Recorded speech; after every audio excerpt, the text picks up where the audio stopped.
Let's talk about the PS5 Portal. It's been out for a while and it launched with mixed opinions. Since then, Sony has been adding new features, the latest being the ability to stream your games from the cloud. I want to talk about what it is to use and whether you should buy one. Let's get to it.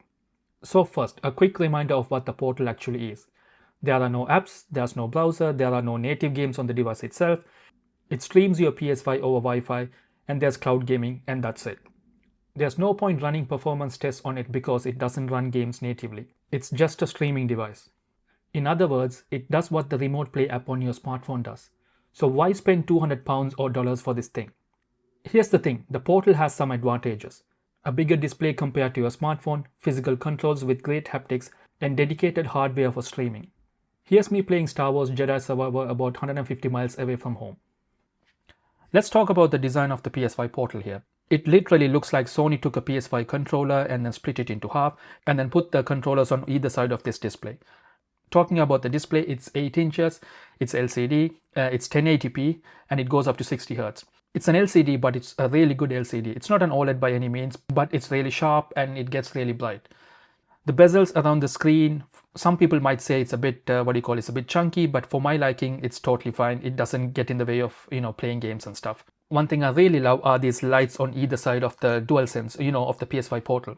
When you're playing on your TV with the DualSense, you're looking at the screen, or rather the TV, not down at the controller. So you miss these interactive colors. And on the Portal, they look brilliant because they're right next to the screen. Some might find it distracting, but I absolutely love it. The controls feel really good. They feel exactly like a DualSense controller.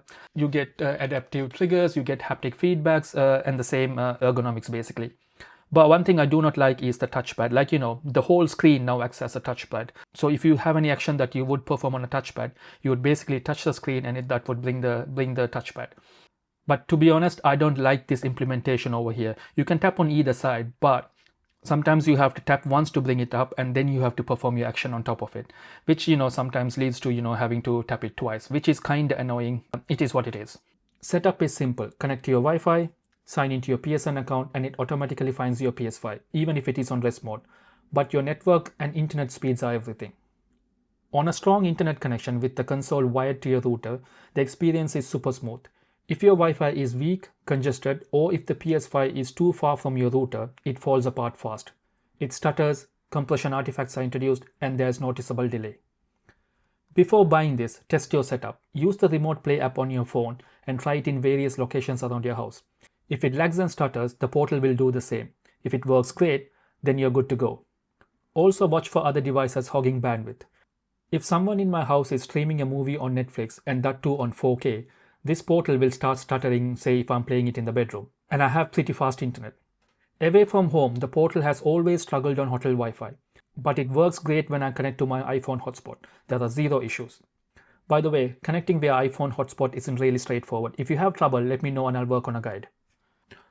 When you now turn on your PS5 Portal, you have 3 different sections at the top left. I say now because this is a new change as of November 5th, 2025, which was like 10 days ago. Before this, the PlayStation Portal would directly connect to your PS5 and stream the games from there, which meant the PS5 was actively running the game. But now you have another option, which is to directly stream from the cloud, meaning you don't even need to own a PS5 anymore. Yes, you heard that right. You don't need a PS5 anymore. All you need is this Portal and the PS Plus Premium subscription. So the first option here connects your PS5 Portal to your PS5 and you can play games which are on your PS5. The second tab here is where all the magic happens, where you can stream directly from the cloud. You have access to all the PS Plus games, plus the games that you own digitally. Let me say that again, just the games that you own digitally, not the physical discs. I'm someone that likes to buy physical as it is often cheap, but this change has now made me rethink if I really want to keep buying physical. The third tab is just a search bar to search all the cloud games if you don't want to look for one on the second tab. It makes finding your game much easier. In terms of playing, it works just like a PS5, and as I said before, the experience totally depends on your internet connection. There are some things I wish was better, like pressing the PlayStation button on the actual PS5 brings up a menu where I can see my trophies and all that, but in here that doesn't happen. It brings this menu that is more of a settings menu, and in here you can change the resolution either to 720p or 1080p, and there's an option to connect a PS Link device, which is another thing I dislike. This means that you can't use your own Bluetooth headphones because the Portal doesn't have Bluetooth. You have to get the ones from Sony or use wired headphones, which is what I do. Or just use the speakers on the Portal, which are decent enough. Sony says you'll get 6 to 8 hours of battery life. I'm getting close to 6 hours, which isn't too bad. But my issue is with the standby time. I don't play on the Portal every day, and when I want to use it, it's often dead and needs charging before I can play. I wish the standby lasted a bit longer. The battery would drop about 10 to 12% every 24 hours. So say I'm done playing at 30% battery and I forgot to charge it. 3 days later when I want to play again, it's completely dead. What I do is I tend to play a lot of single player games, and I always play on my 55-inch OLED TV on my PS5 Pro. But when I want to do side missions or just get the collectibles for the game, or if I'm going after the platinum, I just like laying down in bed and just playing on the Portal. I platinumed Death Stranding 2 a few months ago, and this is what I did. I played a lot on the Portal, but I did save the main missions for the bigger TV. And I have also played smaller and simple games fully on the Portal. I completed What Happened to Edith Finch fully on the Portal, and other minor games which make much more sense on the Portal. Another example is I love racing games. I play GT7 using a racing wheel, I play Forza Horizon using the PS5 controller, and I play this game called Car X Street using cloud gaming. So I kinda have these games of the same genre that I like to play in different settings.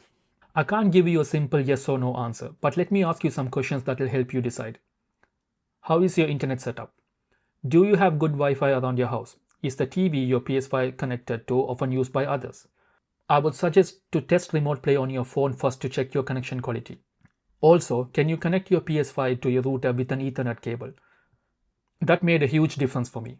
Number 2, do you own a PS5 yet? If you don't own a PS5, this is a great way to play PS5 games if your internet is fast enough. Just remember you will need a PS Plus premium subscription. You can cloud stream a lot of games. Question number 3, do you play fast-paced shooters like Call of Duty? If yes, this won't work for you, but you don't need me to tell you that.